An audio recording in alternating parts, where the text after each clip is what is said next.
Meet the leader of the Caps.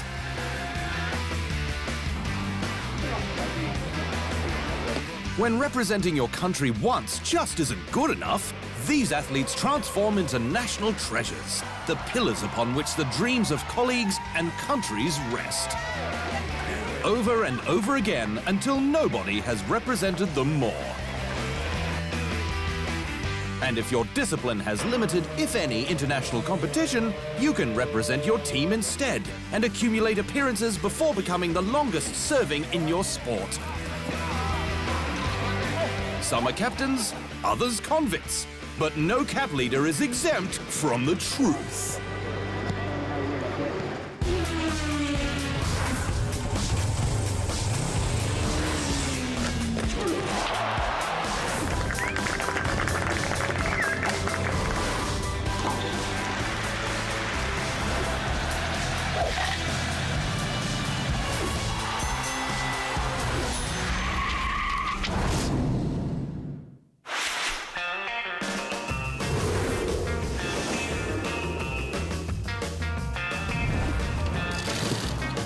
Many masters of sport have been pint-sized. Like in football, where the title of greatest of all time has been battled between two tiny mites of the world game. Brazil's 1.73-meter Pelé and Argentina's 1.65-meter Diego Maradona.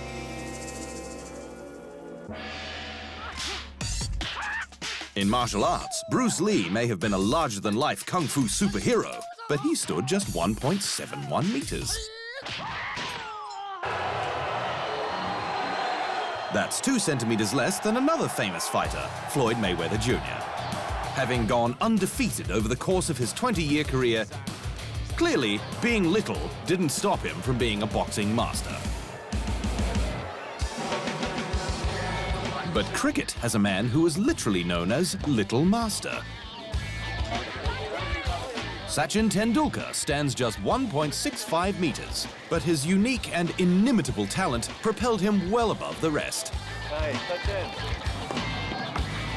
In fact, the former captain of the Indian side was so good, he represented his nation in a world record 200 test matches over the course of his 22-year career. There are very few players in the history of cricket that you can say people will regard or pay lots of money to go and watch, and Sachin Tendulkar is one of them. So I think that the world of cricket, not only Indian cricket, has a lot to be grateful for. He may be retired, but he's never been too far from the game he dominated, acting as an ambassador for cricket around the world. Children of India, we bring in that.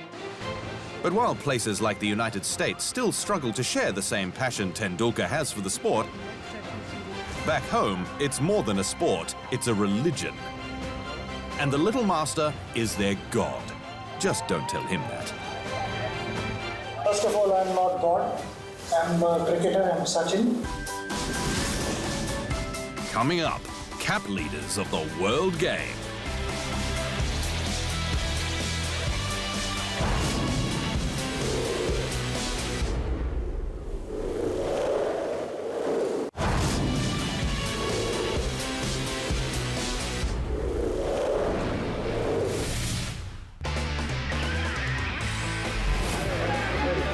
The world game has taught us many things. That scoring a goal on a bicycle kick is cool, while faking injury isn't. That the greatest players don't need to be the tallest, while if you want to be the greatest keeper, height helps. It's also taught us that the more games you play for your national side, the greater your chances are of becoming the team captain.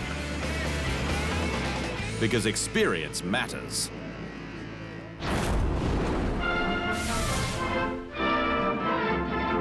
English football still awards physical caps for every match a player plays for his country. And the first person to hit 100 in all of football was Billy Wright.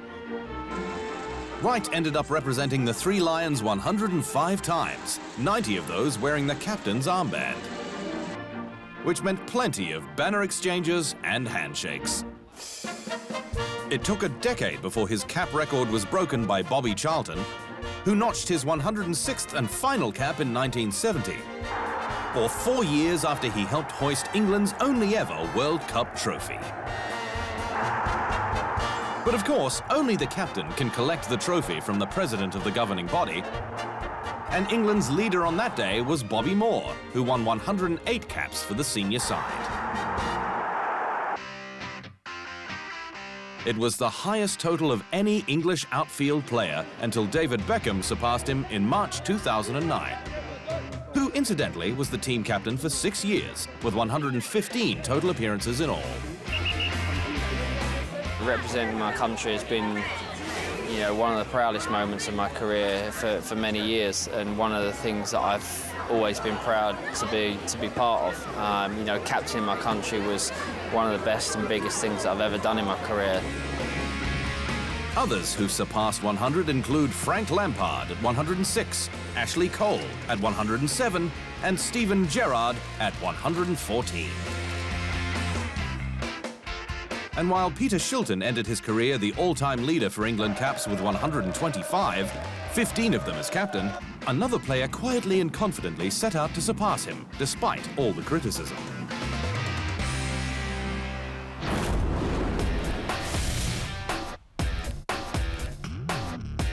England expects only the best from Wayne Rooney. So when things are underwhelming for the national side, he seems to be the one player who cops it the most.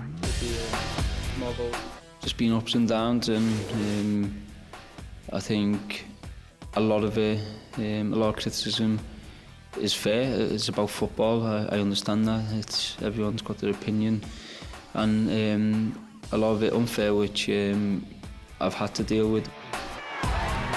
Unfortunately for fans of the Three Lions, there have been more downs than ups.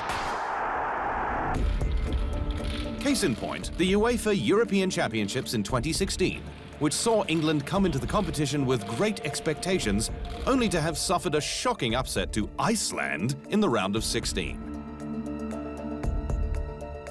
Despite his fourth-minute penalty strike, the loss cost manager Roy Hodgson his job and earned Rooney even more criticism.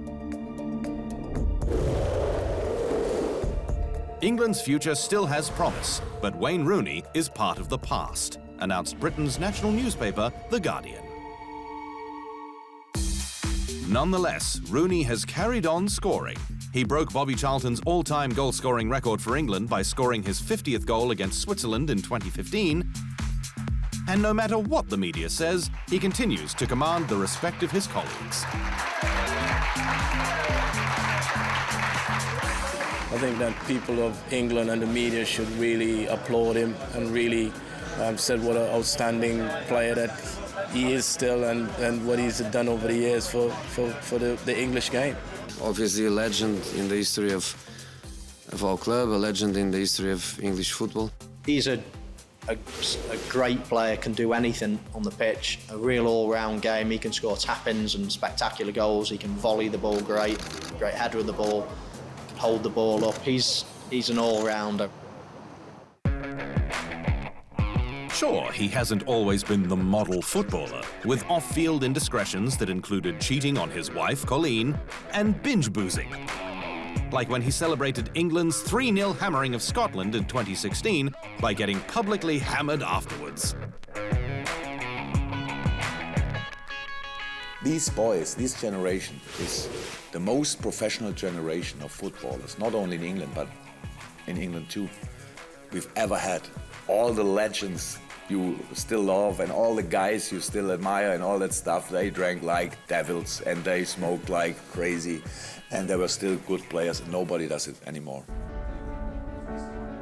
But he's now on the wiser side of 30, and seeing the need to step aside and let the younger guns take the reins, he announced that the 2018 World Cup would be his last chance to add to his England cap tally. I've had a fantastic international career so far, played a lot of games and I've enjoyed every minute, but at some point, you know, it's going to come to an end. All good things come to an end. And when Rooney hangs up his international boots, fans may lament his loss and realise what they had: a legend of the game.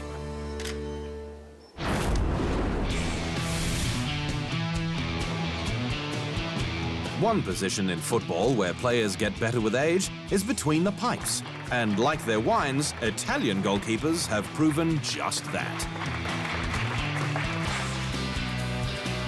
A prime example is Dino Zoff, who once led the way in appearances for the Azzurri with 112, which included captaining Italy to their third World Cup victory in 1982. At 40 years, 4 months and 13 days, he is the oldest World Cup winner ever. His mantle has since been passed on to another keeping legend, Gianluigi Buffon. In world football, Buffon is extraordinary, and in the last 20 years has proven to be the best goalkeeper around. In fact, Buffon is the sport's active leader in international appearances and has no intention of calling it a career before the 2018 World Cup in Russia. Athletes have an expiry date, which is normal. But I'm taking it in stride, really, because deep down, I know that that's the way life goes for an athlete. So I'll keep smiling as a protagonist. Then once I'm done, I'll do so as a spectator.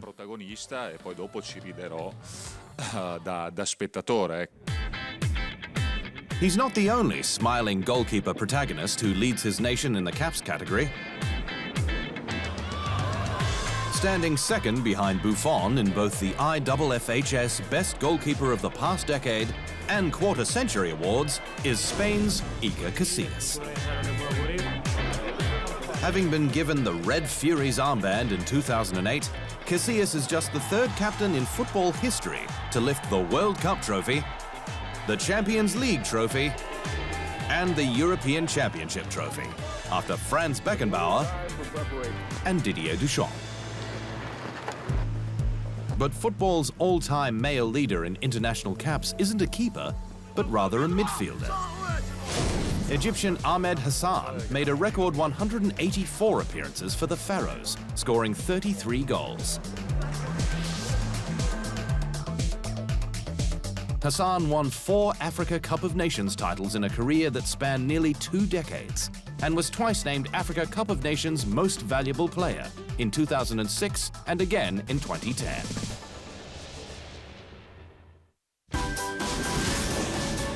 After the break, the most laps around the track.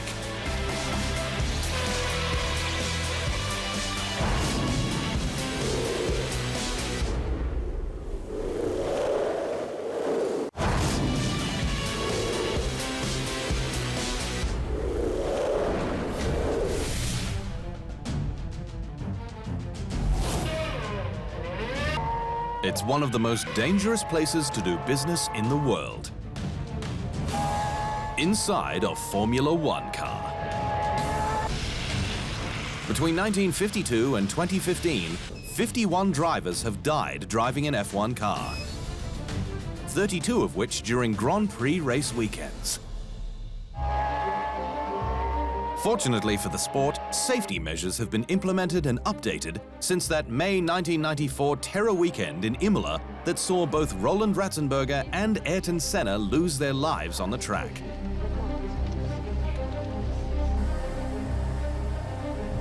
However, 20 years later, these precautions still weren't enough to save French racer Jules Bianchi, who died from injuries sustained during the rainy 2014 Japanese Grand Prix, after he lost control of his Marussia and collided with a recovery vehicle. So clearly, making a career out of Formula One racing is an extremely difficult task.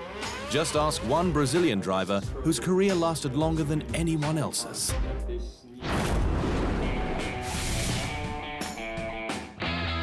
At the end of 2011, Rubens Barrichello bid farewell to Formula One on his home track at Sao Paulo with a 14th place finish and the desire to race some more.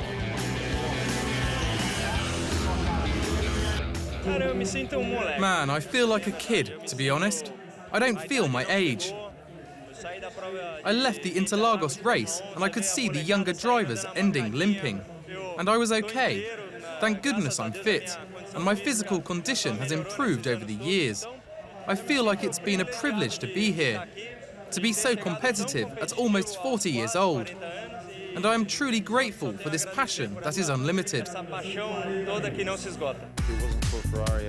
The passion may be unlimited, but his time as a Formula One driver was.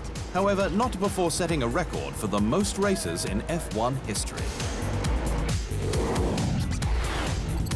Between 1993 and 2011, he made a staggering 322 starts, or 16 more than the Red Baron Michael Schumacher, and 17 more than Jenson Button, who stepped away from the track for the time being in 2016. Barrichello managed to win 11 races, but no championship titles. Of course, that's perhaps what you get for racing for 5 straight years on the same team as the greatest driver of them all. Nonetheless, in a sport where survival is often seen as victory, 322 starts isn't a bad consolation. Especially when you consider that on that dreaded May weekend in 1994, that cost the lives of Ratzenberger and Senna, Barrichello nearly suffered a similar fate to his Brazilian mentor. Because in just his second season as an F1 driver, Barrichello hit the wall at 140 miles per hour, leaving him unconscious. He woke up in a hospital bed hours later with a visit from Senna himself. Ayrton was proud of what Barrichello brought to Brazilian racing, even celebrating Barrichello's first podium with him at Aida in 1994. He was not just the Senna that everybody knows. For me, he was even a mentor. So it's really something else, and I think the legacy is the fact that he was a super driver, probably the best one that we ever seen. Plus, he left the foundation where he helps lots of kids, and that's what was his desire. So his legacy is immense.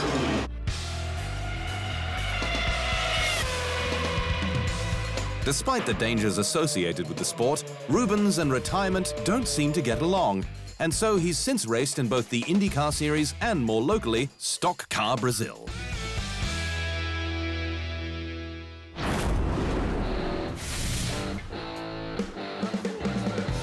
In the big North American sports, the opportunities to represent your nation on an international stage are rather rare. In fact, in the NFL, such a stage doesn't even exist.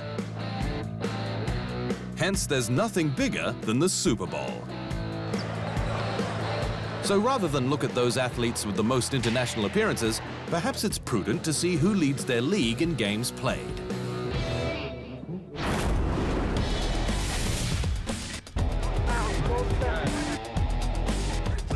American football is a brutal affair.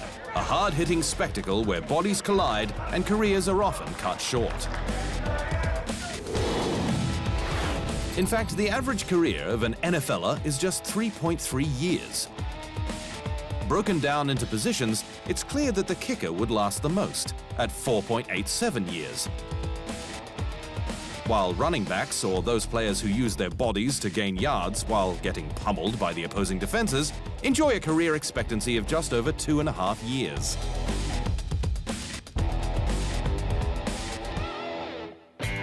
So it's truly impressive to think that Dallas Cowboys legend Emmitt Smith played 226 games, a record for the running back position. And props to the man who ranks 7th on the all-time games list, Jerry Rice, who played 303 games and won 3 Super Bowls, despite all the punishment he may have taken in the wide receiver position. My son, he plays football, and I support him 100%. I think it's just learning, the proper technique and being able to police yourself out on the football field. And now you can't lead with the crown of the helmet, and there's going to be fines and there's going to be suspensions. But generally, it's the kickers who have lasted the longest. Morten Andersen is the all-time games leader in the NFL with 382. No relation to Morten, Gary Anderson is number 2 with 353. Jeff Fiegels is the first punter and 3rd overall with 352. And the first non-kicker, at number 4, George Blanda, who was both a kicker and a quarterback. Blanda played 26 seasons of pro football, which is the most in history. And when he retired, he held the record for most points and set another when he threw for 7 touchdowns in one game against the Titans of New York in 1961.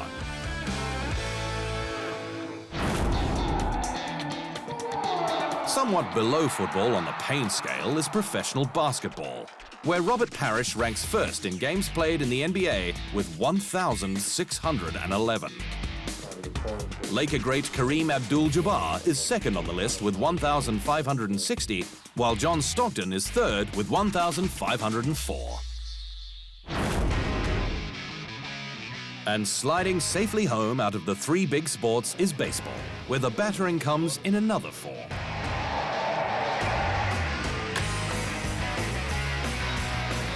So while the boys seem bigger and somewhat slower, the game still takes its toll.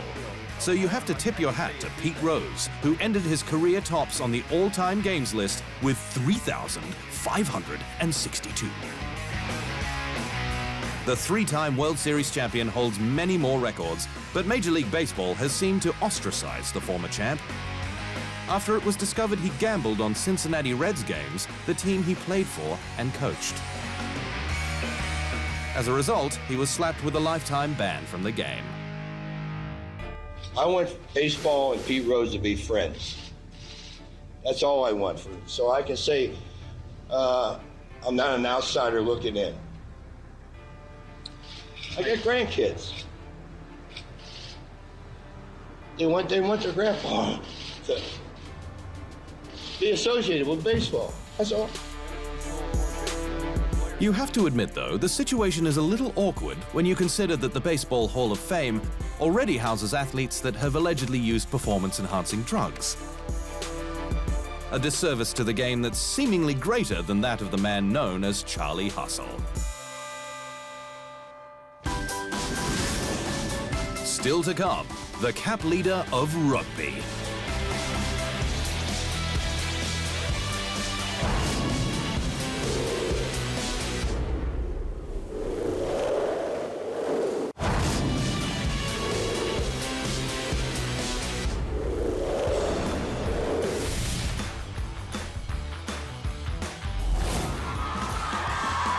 It was the perfect ending to an all but perfect rugby career. Because in what was All Blacks captain Richie McCaw's final international game, his New Zealand side hammered Australia 34-17 to win the 2015 Rugby World Cup. The Kiwis returned home to their euphoric crowd as the first side in the history of the sport to defend a World Cup title, having claimed the crown in 2011. At the end of the tournament, when we'd got across the line, you know, when you feel like all that hard work's paid off, you just sort of sit back and I've tried to describe it, but it's just more satisfaction that all the things that you planned to do worked. What made the moment even more memorable was that it was Test match number 148 for McCaw, which cemented his place as the international caps leader in his sport, after breaking Brian O'Driscoll's record of 141 just a few months prior. I just was really keen to be able to play well and have the team play well so we keep the bleeders up. That was the bit that I really wanted to do, so to make it memorable. But, you know, it's something I'm extremely proud of. It's safe to say that ever since he became the permanent captain of the Kiwis in 2006, at just 23 years, 7 months, the 5th youngest Test captain for the All Blacks, all of New Zealand was proud of him. Because the farmer's son turned New Zealand's favourite son represented his nation with honour and a bit of humour. For McCaw appeared in a series of domestic adverts, including this Men in Black themed safety video produced for national airline Air New Zealand. The 3-time World Rugby Player of the Year finished his captaincy with a winning ratio hovering close to 90%, making his career the benchmark for rugby excellence.